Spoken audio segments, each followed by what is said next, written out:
Müəllimlər, hər vaxtınız xeyirli olsun. Mən Mürsalova Gülnarə, FES Akademinin kurikulum müəllimi. Dəyərli müəllimlər, bu gün sizə coğrafiya və metodika üzrə göndərdiyimiz sınağın metodika hissəsinin izahına baxacağıq. Əgər bu sınaq sizə yararlı olacaqsa, o zaman videonu bəyənməyi və paylaşmağı unutmayın. 4 iyul 2025-ci ildə coğrafiya müəllimlərinin qəbul günüdür.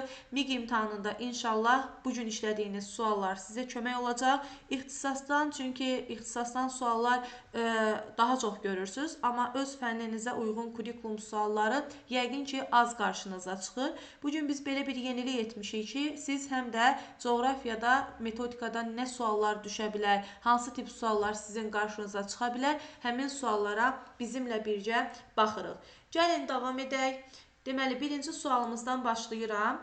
Respublika ərazisinin təxminən yarısını əhatə edən Böyük və Kiçik Qafqaz dağ sistemlərində sel hadisələrinin formalaşması daha intensiv baş verir.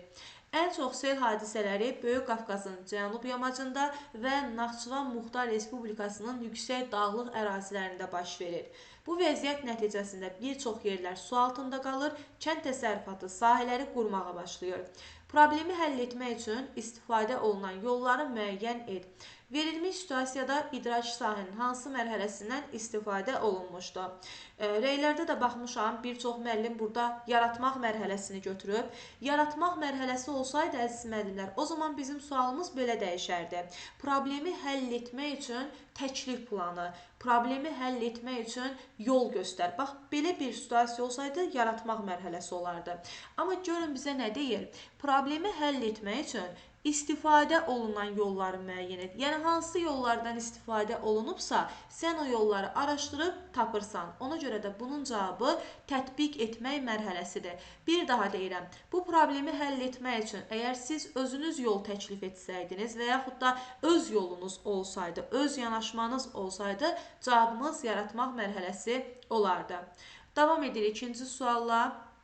Müəllim dərsdə Amerikanın kəşfi və Avropa ölkələrinin yeni əraziləri mənimsəməsi mövzusunu izah etdikdən sonra şagirdlərə belə bir tapşırıq verir. Xəritədən istifadə edərək İspaniya və Portuqaliyanın Amerika qitəsinə səfərinin istiqamətini göstərin. Verilmiş situasiyada idraki sahənin hansı mərhələsindən istifadə olunmuşdur? Dəyərli müəllimlər, bunu da bir çox müəllim xatırlamaq mərhələsi götürüb, amma gəlin xəritə məsələsində nə zaman xatırlamaq, nə zaman tətbiq etmək mərhələsi olduğunu mən sizə izah edim. Əgər xəritədə bizdən faktoloji bir şey soruşursa, bu zaman xatırlamaq mərhələsi olacaq. Məsələn, Amerika harda yerləşir? Portuqaliya hardadır? İspaniya harda yerləşir? Belə bir sual olsa, biz bunun cavabını xatırlamaq götürürük. Ancaq xəritədə bizdən istiqamət istəsə, nəyinsə istiqamətini, səfərinmi, yürüşünmü, fərqi yoxdur. Nəyinsə istiqamətini istəsə, o zaman biz bunun cavabını nə götürməliyik? Tətbiq etmək mərhələsi. Davam edirəm növbəti sualla.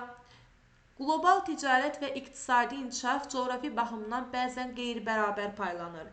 Böyük iqtisadi güclər arasındakı ticarət mübahisələrini araşdırın və bu mübahisələrin regionlar üzrə geosiyasi təsirlərini əsaslandırın.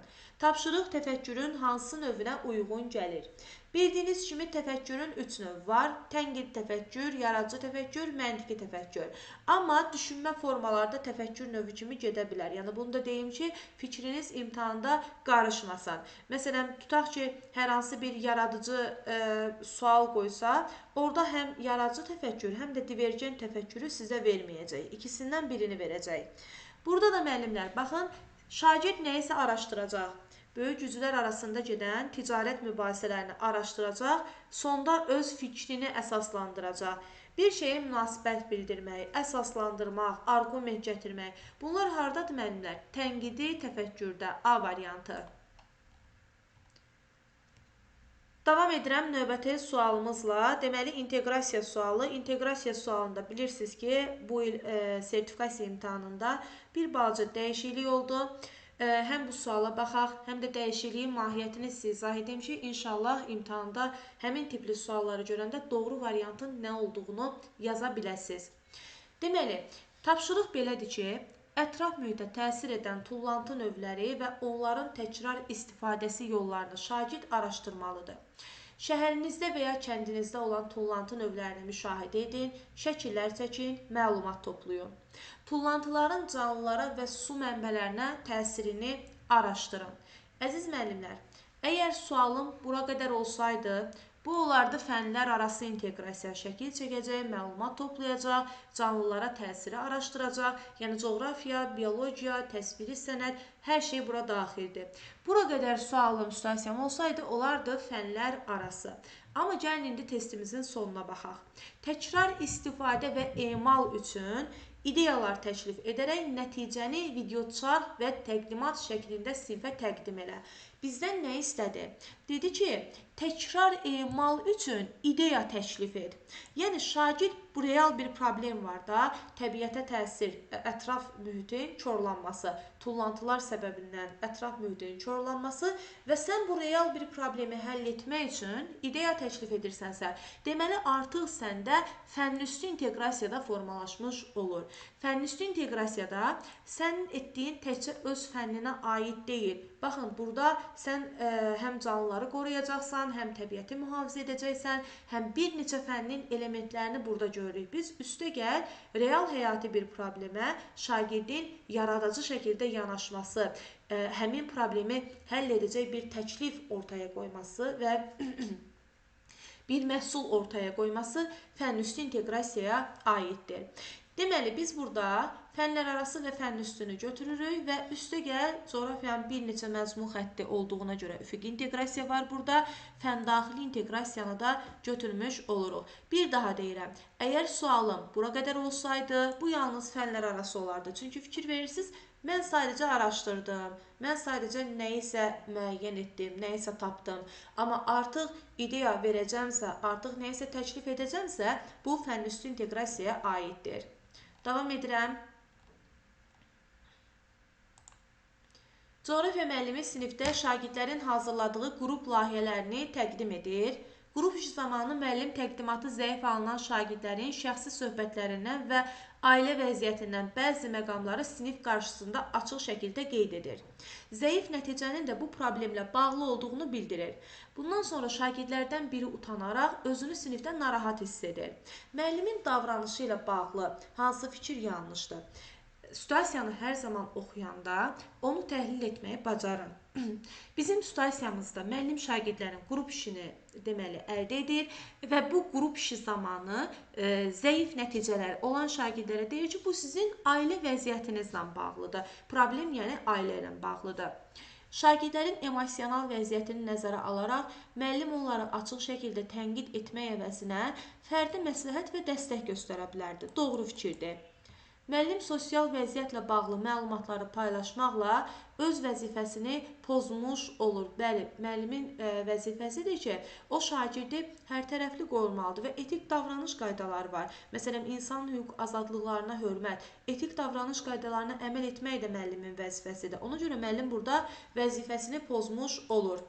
Şagirdlərin şəxsi sərhədlərini və emosional təhlükəsizliyini nəzərə alaraq onların zəif nəticələrinin səbəbini açıq şəkildə müzakirə edir. Baxın, şagirdin emosional təhlükəsizliyini müəllim nəzərə almır. Ona görə də bizim burada yanlış variantımız C variantıdır. Müəllim həm etik davranışı pozur burada, həm pedaqoji normaları pozur, doğrudur. Şagirdlərin ailə həyatına aid məxfi məlumatların açıqlanması ilə də müəllim insanların hüquq və azadlıqlarına hörmət prinsipinə əməl etməyib. Bu da doğrudur. Burada yazılmalı idi ki, müəllim şagirdlərin emosional təhlükəsizliyini qorumayıb. Bir ailəsi haqqında şəxsi məlumatların paylaşılması doğru addım deyil müəllimlər. Yadda saxlayın. Hansı rəy effektiv deyil? Rəylər barədə də diqqətli olun. Bizim əgər effektiv rəy bizdən istəyirsə, o zaman rəyimizin sonu inkarla bitməməlidir, inkarla başlamamalıdır, emosiyalara yönəlik olmamalıdır, dəqiq olmalıdır, fəaliyyət ümumi şəkildə vurğulanmamalıdır. Sən bugün əla danışdın. Bu rəy effektiv rəy deyil. Negativ olmasa da effektiv rəy deyil. Baxaq. İqtisadi zonaların xüsusiyyətlərini yaxşı izah etmirsən, lakin sənaye mərkəzlərinin yerləşmə səbəblərini daha dərindən təhlil etməyə çalış. Burada səhv yoxdur, doğrudur. Sənaye obyektlərinin xəritədə yerləşməsini ardıcıllıqla sadalamısan, amma iqlim və su resurslarının rolunu vurğulamaq faydalı olar. Əvvəl deyir ki, sən obyektləri xəritədə ardıcıllıqla sadalayırsan, onun mənfisində deyir ki, şagirdə istiqamət verərək yol göstərir. Təqdimatda maraqlı vizual materiallardan istifadə təqdirə layiqdir. Nümunələr və statistik göstəricilərdən düzgün istifadə etmisən. Burada da səhv yoxdur. Sənaye zonalarının təsviri zamanı auditoriyanın diqqətini cəlb edə bilsən də, ətraf mühitə olan təsirləri tənqidi təhlil etməmişsən. Əvvəlini müsbətlə başlasa da, sonunu mənfi ilə bitirdiyinə görə bizim altıda D variantımız səhvdir. Təqdimatda istifadə etdiyim faktlar dəqiqdir. Coğrafi proseslərin səbəb-nəticə əlaqələrini ətraflı izah etmirsən. Burada da nəyə görə dəqiq olduğunu müəllim vurğulayır. Səhv yoxdur. Davam edirəm. Əziz müəllimlər, videonu bəyənməyi və paylaşmağı unutmayın ki, imtahana gedən hər bir müəllim bu sınaqdan yararlana bilsin. Çünki ixtisas üzrə suallara tez-tez rast gəlsəniz də, kurikulum üzrə coğrafiya suallarına demək olar ki, nadir hallarda rast gəlinir. Baxaq 7-ci suala. Coğrafiya dərsində müəllim müşahidə edir ki, bir şagird qrup işinə liderlik edir. Müzakirələrdə fəal iştirak edir. Yoldaşlarına tarixi hadisələri təhlil etməyi öyrədir. Lakin həmin şagird fərdi tapşırıqlarda öz motivasiyasını itirir. Diqqəti dağılır və tarix anlayışlarını dərin təhlil etməyə həvəsi az olur. Müəllim şagirdlərin fərdi və sosial bacarıqlarını effektiv şəkildə inkişaf etdirmək üçün hansı yanaşmanı götürə bilər? Yenə də oxuyub anlama bir metodika sualıdır. Oxuyub anlayıb sonra buna cavab verməliyik. Bu şagird müzakirələrdə fəaldır. Amma fərdi işdə motivasiyası aşağı olur, diqqəti dağılır, nəticənin, yəni prosesin öhdəsindən gələ bilmir. Şagirdin fərdi işlərini mərhələli və müstəqil yerinə yetirə biləcəyi tapşırıqlarla başlayaraq zamanla mürəkkəblik dərəcəsini artırmaq və daha sonra onu qrup fəaliyyətinə cəlb etmək olar. A variantı doğru fikirdir. Bəli, şagirdə mərhələli, müstəqil şəkildə yerinə yetirə biləcəyi tapşırıqlardan başlayırsınız və daha sonra bunun mürəkkəblik dərəcəsini artırırsınız. Baxaq digər variantlar niyə səhvdir? Şagirdin qrup işindəki uğurlarını əsas götürərək onu fərdi işlərdən azad etmək lazımdır.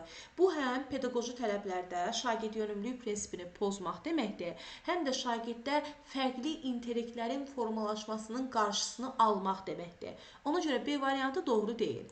Müəllim fərdi tapşırıqları standart səviyyədə verərək, şagirdin sosial bacarıqlarını, liderliyini motivasiya edərək mükafatlandırma sistemlərini tətbiq etməlidir. Əslində, baxın, standart səviyyədə verməməlidir. A variantındakı kimi sadədən mürəkkəbə doğru tapşırığı versə, şagirdin motivasiyası daha da, belə deyək də, çoxala bilər. Bəzən bizə də müdavimlər deyir ki, müəllimə, biz sizinlə testdə işləyəndə rahat olur, amma fərdi işləyəndə əziyyət çəkirik. Bunun səbəbi nədir? Bəlkə də müəllim şagirdə bir güvən verir və yaxud da o qrup işi şagirdə güvən verir, daha rahat hiss edir özün və təbii ki, həyəcan keçirtməyəndə, rahat olduğunu hiss edəndə tapşırığın öhdəsindən uğurla gələ bilirsən. Amma bu o demək deyil ki, mən həmişə şagirdə qrup işi verməliyəm. Şagirdin fərdi öyrənmə çətinliyini onun təhsil nailiyyətlərinə ciddi təsir edən amil kimi qiymətləndirib, fərdi tapşırıqlarında aşağı qiymət verməliyəm. Bu mənim problemimi həll etməz. Fərdi tapşırıqları qrup işləri ilə əvəzləyirəm, yalnız onun sosial bacarıqlarının inkişafına təmin etmiş oluram. Müəllim həm fərdi, həm qrup, həm cüt, həm də kollektiv işdən istifadə etməlidir və bunu bütün şagirdləri bu qrup işlərinə olsun, fərdi iş olsun, təşviq etməlidir. Təbii ki, necə? Sistemli və səriştəli şəkildə. Cədvələ əsasən uyğunluğu müəyyən edin. Gəlin baxaq. Sosial öyrənməyə əsasən şagirdlər yalnız canlı gördüyü hərəkətləri deyil, eyni zamanda film və televiziyada gördüklərini təkrarlaya bilərlər. Bəli, sosial öyrənmə kimə məxsusdur? Bandura nəzəriyyəsindədir. Deməli, Bandura sosial öyrənmə nəzəriyyəsində əsasən müşahidənin vacib olduğunu deyirdi. Deyirdi ki, həm kiminsə davranışı, istər o film olsun, istər televiziya olsun, şagirdə örnək olur. Şagird o davranışa baxır, ondan sonra nə isə həyata keçirdir. Ona görə bir doğrudur. Seçim nəzəriyyəsinə əsasən müəllimlər tərəfindən sevilməyən şagirdlər öyrənmə prosesini pozacaq və öyrənmə prosesini pozacaq davranışları digər şagirdlərə nisbətən daha çox ola bilər.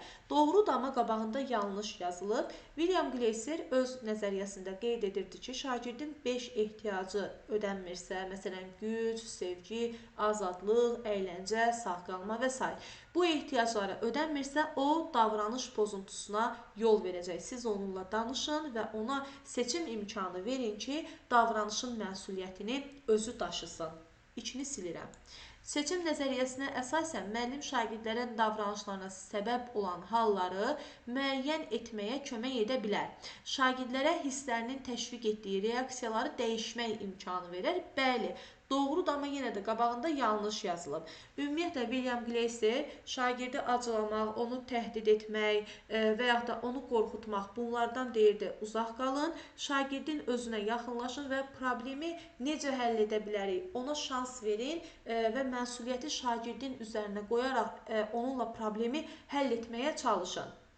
Sosial öyrənmə nəzəriyyəsinə əsasən sinifdə tapşırığı edən şagird müəllim tərəfindən mükafat alarsa, digər şagird də ona baxıb davranışı müsbətə doğru dəyişə bilər. Bəli, bayaqlarda qeyd etdim. Müşahidə əsaslı öyrənmə Albert Banduranın deməli öz nəzəriyyəsində irəli sürdüyü bir yanaşmadır. Müşahidə edərək öyrənmə insanın davranışına təsir edir. Yəni, loru dildə insan görərək, götürərək davranışını dəyişir. 8-də Y variantı.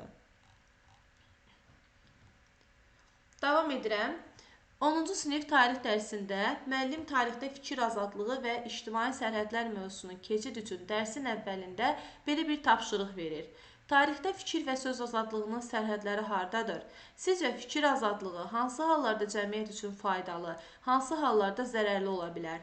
Müxtəlif dövrlərdə fərqli yanaşmalar mövcuddur. Öz mövqeyinizi əsaslandırın. Müzakirə zamanı bir qrup şagird hesab edir ki, fikir azadlığı heç bir sərhədlə məhdudlaşmamalıdır və cəmiyyətin inkişafı üçün fikir azadlığı vacibdir. Digər qrup isə bildirir ki, fikir azadlığı etik norma və dövlət təhlükəsizliyi çərçivəsində məhdudlaşdırılmalıdır. Müzakirə getdikcə gərginləşir, bəziləri müzakirədən çəkilir və indi bizdən soruşur ki, müəllim burada hansı yanaşmanı tətbiq eləməlidir? Deməli, müəllim debat formasında bir mövzu təqdim elədi, müzakirə formasında. Amma hər qrup öz fikrini dedi, sonda bir qarışıqlıq, konflikt yarandı. Müəllim indi hansı yanaşmanı tətbiq etməlidir? Müəllim dərsi yarımçıq dayandıraraq belə mövzuların müzakirəsini əlavə dərslərdə aparmalıdır. Əslində, müəllim dayandıra bilər müzakirəni. Məsələn, necə dayandıra bilər? Sinif qaydalarını xatırlada bilər, yenidən şagirdlərə bu konfliktin böyüməməsi üçün tədbir görə bilər və yaxud da şagirdə yaxın gedib onlara əlavə suallar verib, fikirlərini yayındırıb, qısa bir keçiddən sonra onları müzakirəyə cəlb edə bilər.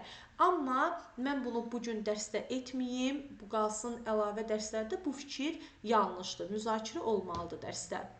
Müəllim müzakirəni davam etdirərək hər iki tərəfin argumentlərini obyektiv şəkildə qeyd edib, sinifdə hörmətli və təhlükəsiz dialoq mühitini formalaşdırmalıdır. Bəli, yəni müəllim bu problemi, belə deyək də, heç kəsə incitmədən sinifdə konfliktin böyüməməsi üçün həll etməlidir. Hörmətli və təhlükəsiz dialoq mühitini formalaşdırmalıdır. Yenə də deyirəm, ola bilər müəllim burada bir qaydaları xatırlatsın, ola bilər gözləntiləri bir 20 saniyəlik də olsa şagirdlərə xatırlatsın və empatiya qurmağa aid bir cümlə deyərək yenidən şagirdləri toparlayıb müzakirəyə davam etsin. Çünki kollektiv harda varsa, orada mübahisə də olmalıdır. Səriştəli müəllimdə, proaktiv müəllimdə, bir B planı olan müəllimdə buna hazır olmalıdır. Davam edirəm və yaxud da belə bir situasiyada ola bilər ki, əvvəlcədən şagirdlərə qaydalar, gözləntilər bildirilsin ki, prosedurlar, bu kimi hallar yaşanmasın. Eyler-Venn diaqramına əsasən sual işarəsinin yerinə nə yazılmalıdır? Debat, sinektika. Gəlin baxaq, debat qrupla aparılır, sinektika da qrupla aparılır. Bax, hər ikisinin ortaq cəhəti. Əsaslandırma debatda da var, sinektikada da var. Ortaq cəhətini istəsə, bunlara diqqət edə bilərsiniz. Və yaxud da məntiqi riyazi intellektdə hər ikisinə aid ola bilər. Problemin həll yolları müzakirə olunur, müsbət və mənfi tərəflər müəyyən olunur. Elə A variantı sinektikaya aiddir. Digər variantlara da baxaq, həm də yadımızda qalsın, təkrar etmiş olaq.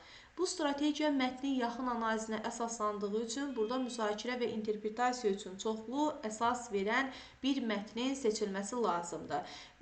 Baxın müəllimlər, bu imtahana tez-tez düşür və Sokrat dialoquna aid olan bir cümlədir. Elə bir mətn götürürük ki, orada müzakirə çox getsin. İdeyaları qruplaşdırmaq, nitqi dəqiq, aydın şəkildə müəyyən etməyə şərait yaradan 3 N-dir müəllimlər. Beşlik deməkdir, bu Sinkveyinə aiddir. Verilmiş əsas anlayışa aid söz assosiasiyalarının tapılması da klasterə aiddir. Davam edirəm 11-ci sualla. Müəllim səmərəli öyrənmə mühiti yaratmaq məqsədi ilə pedaqoji yanaşmaları, sinifdəki münasibətləri və şagirdlərin fərdi xüsusiyyətlərini nəzərə alır. Lakin aşağıdakılardan hansı situasiya müəllimin effektiv sinif idarə etməsi və inklüziv pedaqoji prinsiplərindən uzaqlaşmasına, nəticədə öyrənmə mühitinin zəifləməsinə səbəb ola bilər? Gəlin baxaq, müəllim inklüziv bir mühit yaratmaq istəyir və həm sinifi effektiv idarə etmək, həm də inklüziv pedaqoji mühit yaratmaq istəyir. Amma deyir ki, hansı addımı atsa bu proses zəifləyə bilər. Müəllim sinifdə yüksək nailiyyət göstərən şagirdlərə müxtəlif stimullaşdırıcı üsullarla təşviq edər, eyni zamanda zəif şagirdlər üçün fərdi dəstək proqramları təşkil edər və onların inkişafını izləyər. Burada bir problem yoxdur. Gördüyünüz kimi həm yüksək potensiallı, həm aşağı potensiallı şagirdlər nəzərə alındı. Müəllim müxtəlif tədris strategiyalarından istifadə edərək şagirdlərin öyrənmə tərzlərinə uyğun fərdiləşdirilmiş fəaliyyətlər planlaşdırır və sinif daxilində dialoqa təşviq edir. Burada da səhv yoxdur. Öyrənmə tərzlərinə uyğun fərdiləşdirilmiş fəaliyyətlər deyir. Həm sinifin effektiv idarə edilməsi, həm də inklüziv təhsilin yaradılması baxımından doğrudur. Müəllim dərsin planını zəif şagirdlərin fərdi xüsusiyyətlərinə uyğunlaşdıraraq dərsi daha interaktiv və praktik edir. Əgər desəydi ki, müəllim potensialı yüksək olan şagirdlərlə bərabər zəif şagirdlərin də fərdi xüsusiyyətlərini nəzərə alır, o zaman mən 11-də C variantını götürməzdim. Amma burada bizə deyilən yalnız şagirdlərin fərdi xüsusiyyətlərinin nəzərə alınmasıdır. Ona görə C variantı səhvdir. Davam edirəm 12-ci sualla. Müəllim sinifdə şagirdlər arasında sosial məsuliyyət hissini gücləndirmək məqsədi ilə aşağıdakı fəaliyyəti təşkil edir. O əvvəlcə nümunəvi məsuliyyətli davranış videolarını nümayiş etdirir, daha sonra şagirdlərə sinif daxilində nümayəndəlik qrupu rolu verir və onlardan sinifin gündəlik ehtiyaclarına cavabdeh olmağı, qaydalara əməl etməyi və digər şagirdlərə nümunə olmağı tələb edir. Zaman keçdikcə artıq şagirdlərin davranışları dəyişir və onlar müşahidə etdiklərini öz fəaliyyətlərində tətbiq etməyə başlayırlar. Hansı nəzəriyyəyə uyğundur? Deməli, bizim 5 variantımız var və hal-hazırda bizim gördüyümüz situasiya bayaqlarda qeyd etdim. Müşahidə edərək öyrənmək. Bu Bandura nəzəriyyəsinə aiddir. D variantı. Mən imtahana az qalıb deyə o biri variantlarda qısa-qısa sizə əsas məlumatları qeyd edəcəm. Bəlkə hansısa müəllim indiyə kimi hazırlaşmayıbsa məlumatı olsun. Çoxnövlü intellekt nəzəriyyəsi Gardnerə aiddir. O bizə nəyə çatdırmaq istəyirdi? Şagirdlərin intellektinə uyğun tapşırıqlar hazırlayın. Onlar daha həvəsli olsun. Və yaxud da tapşırıqları tərtib edərkən diferensiallığı nəzərə almaq üçün siz şagirdlərin intellektlərini müəyyən edin. Bilin hansı şagirdiniz hansı intellektə malikdir. Zehni inkişaf mərhələsi Jean Piaget'ə aiddir. Jean Piaget bizi çatdırmaq istəyirdi ki, dərsin məzmununu təşkil edəndə şagirdlərin yaşını nəzərə alın. Məsələn, mən həmişə bunu öz müdafimlərimə deyirəm ki, birinci sinif şagirdinə Xocalı soyqırımında baş verən videoları göstərmək olmaz. Çünki onların yaşına uyğun deyil. Başa düşdünüz? Məsələn, mübahisəli məsələlər və yaxud da belə deyək də, hər hansı bir siyasi, iqtisadi əsaslandırma tələb edən məsələlər. Bu 6 yaşında uşağa veriləcək bir sual deyil. Biz məzmunu tərtib eləyəndə şagirdin yaşını nəzərə alıb tərtib eləməliyik. Onun yaşından yuxarı səviyyədə tapşırıqları ona verə bilmərik. Sosial inşa Vygotsky'yə aiddir. Scaffolding onun nəzəriyyəsində yaxın inkişaf zonası scaffolding əsas anlayışlardan biridir. Şagirdə kömək etmək, ona müəyyən bir yerə qədər fasilitatorluq etməyi Vygotsky irəli sürmüşdü. Banduradan danışdıq, müşahidə edərək davranış dəyişə bilər. Yaxın inkişaf zonası yenə də deməli elə sosial inkişaf nəzəriyyəsi eyni anlayışlardır. Vygotsky'yə məxsusdur. Davam edirəm. Şagird öz duyğularını, fikirlərini və əhvalını dərk edir. Onların səbəblərini anlamağa çalışır və daxili vəziyyətini təhlil edir. O, öz emosional vəziyyətinin gündəlik fəaliyyətlərinə necə təsir etdiyini müşahidə edir. Emosional intellekt nəzəriyyəsinə görə bu bacarıq hansı komponentə uyğun gəlir? Daniel Golemandan hər il bir sual imtahana düşür.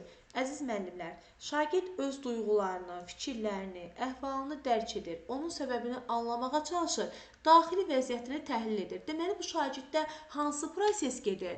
Şagird özünü dərk edir, özünü anlamağa çalışır, duyğularından xəbərdar olmağa çalışır. Ona görə də bizim variantımız burada özünü dərk mərhələsi olacaq. A variantı. Hansı fikir yanlışdır? Gəlin baxaq. Müəllim səmərəli təlim mühiti formalaşdırmaq üçün şagirdini tanımalı, onun haqqında bütün əhəmiyyətli məlumatlara malik olmalıdır. Doğru fikirdir. Şagirdönümlü təlimin səmərəli olması üçün müəllim sinifdə öz fəaliyyətini fasilitasiya üzərindən qurmalıdır. Bu da doğru fikirdir. Dərs prosesinə aid olan bütün fəaliyyətlər bir-biri ilə əlaqəli olmalı, öyrənmə fəaliyyəti təlim nəticələrinə və qiymətləndirmə meyarlarına uyğun olmalıdır. Doğrudur, öyrənmə fəaliyyəti, yəni iş üsulu, iş forması təlim nəticəmizə və məqsədimizə, yəni qiymətləndirmə meyarımıza uyğun olmalıdır. Hər bölmənin sonunda mütləq layihə işi və yaxud da esse olsun, fərqi yoxdur. Bu şagirddə həyati bacarıq formalaşdırmalıdır. Bu fikir səhvdir. Elə bir anlayış yoxdur ki, hər bölmənin sonunda müəllim şagirdə layihə işi versin. Yanlış olan D variantıdır. Əziz müəllimlər, əgər hələ də sınağa baxırsınızsa, zəhmət olmasa videonu bəyənməyi və paylaşmağı unutmayın. İmtahana gedən bütün müəllimlərə dəstək ola bilərsiniz. Həm də bizə dəstək olmuş olursunuz. Davam edirik 15-ci sualla. Coğrafiya müəllimi şagirdlərə real coğrafi xəritələr üzərindən ölkələrin coğrafi mövqeyini, ərazi sərhədlərini və təbii sərvətləri araşdırmağı tapşırır. Müəllim fəaliyyətləri yerinə yetirmək üçün eyni formada təqdimat tələb edir.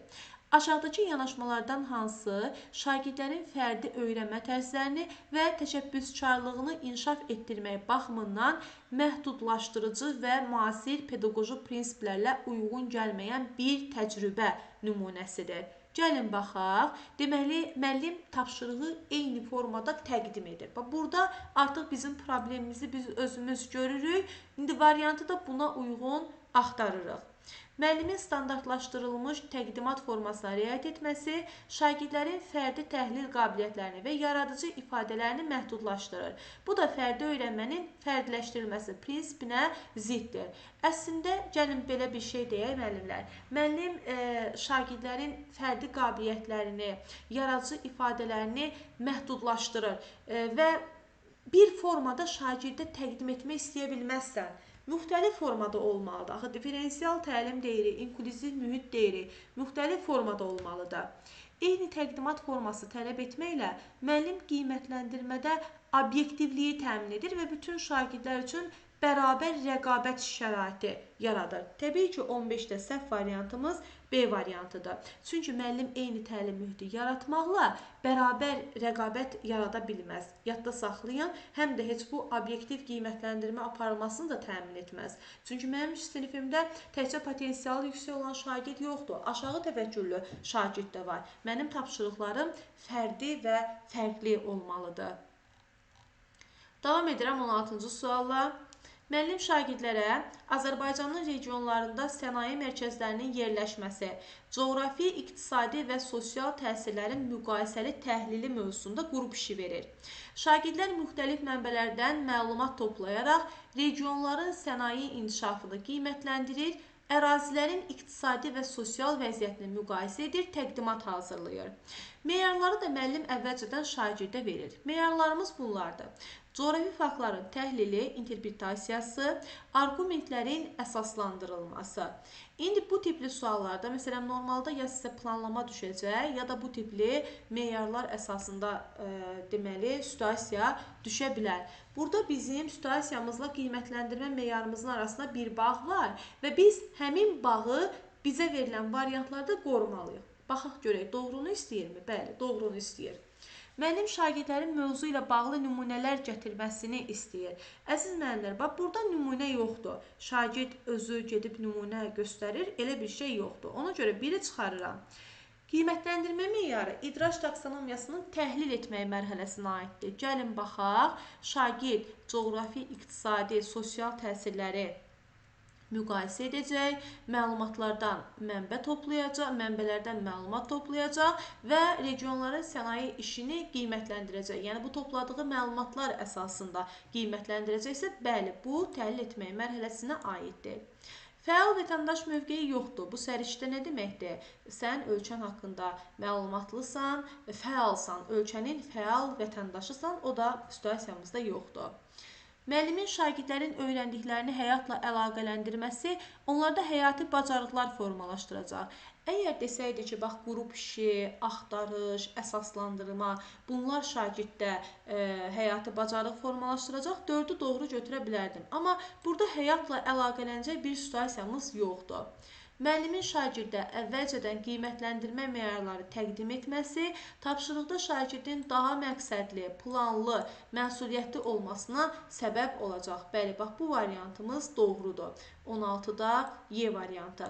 Ümumiyyətlə, qiymətləndirmə meyarı, təlim məqsədi şagirdə öncədən elan olunanda onun fəaliyyəti daha ardıcıl, daha sistemli şəkildə gedə bilər müəllimlər. Yadda saxlayın. 17. Müəllim 19-cu əsrdə Azərbaycanda maarifçilik və ictimai-siyasi ideyalar mövzusunda debat təşkil edir. Müzakirə zamanı maarifçilik hərəkatının tərəqqiyə təsiri mövzusunda öz fikirlərini qətiyyətlə əsaslandırır. Yəni, bir şagird öz fikirlərini qətiyyətlə əsaslandırır. Altına xətt çəkək. Lakin bu zaman o digər şagirdlərin fikirlərini tez-tez kəsir, xüsusilə də sakit və utancaq şagirdlərin müzakirəyə qoşulmasına imkan vermir.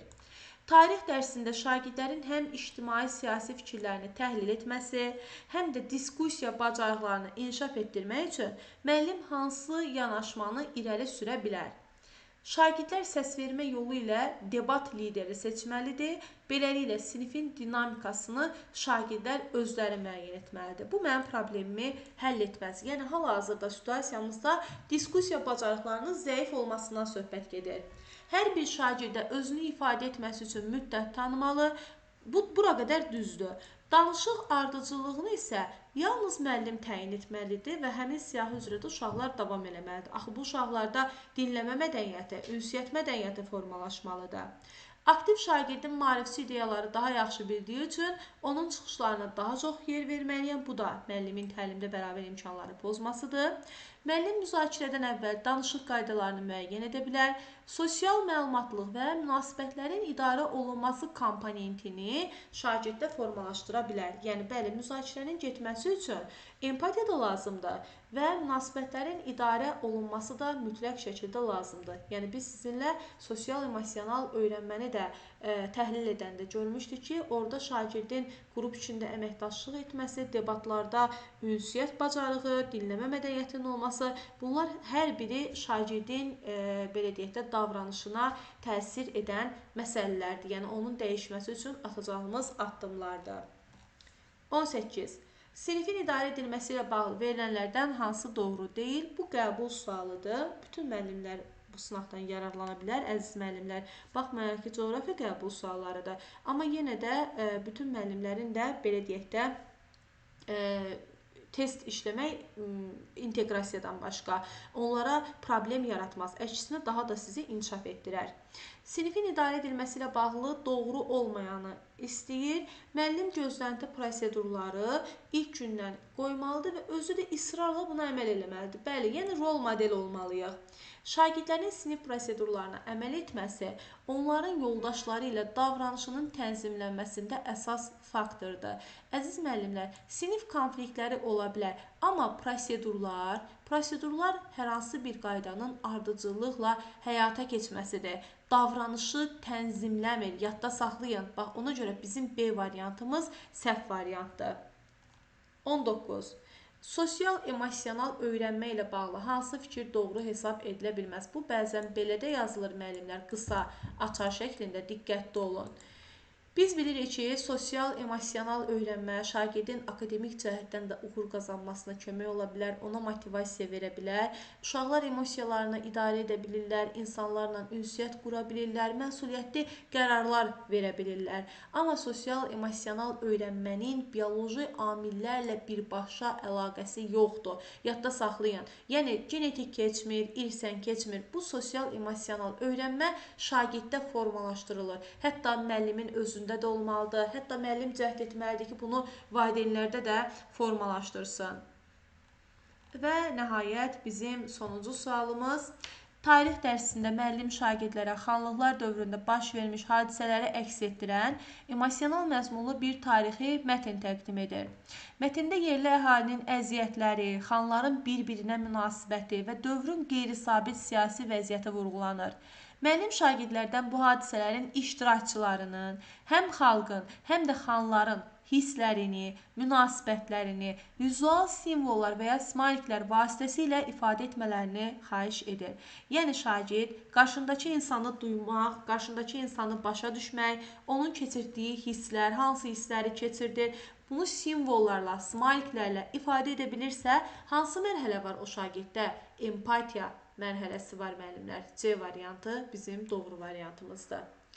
Belə dəyərli müəllimlər, inşallah bu sınağa baxan bütün müəllimlər imtahanda yüksək nəticələrlə geri dönərlər və gəlib bu deməli videonun altına gözəl rəylərini, şərhlərini yazarlar. 4 iyul 2025-ci il coğrafiya müəllimlərimizə uğurlar. Suallarda diqqətli olun, xüsusilə də taksonomiya və fən kurikulumuna aid olan suallarda diqqətli olun. Situasiyaları kurikulumdan, yəni metodikadan xəbəri olan bütün müəllimlər yaza biləcək. Y variantına qədər sualları bircə-bircə oxuyun müəllimlər. A variantı sizə düz gəlirsə, kurikulumda suallar bir-birinə yaxın olur. Bizdən həmişə ən doğrusun, ən yaxşısını istəyir.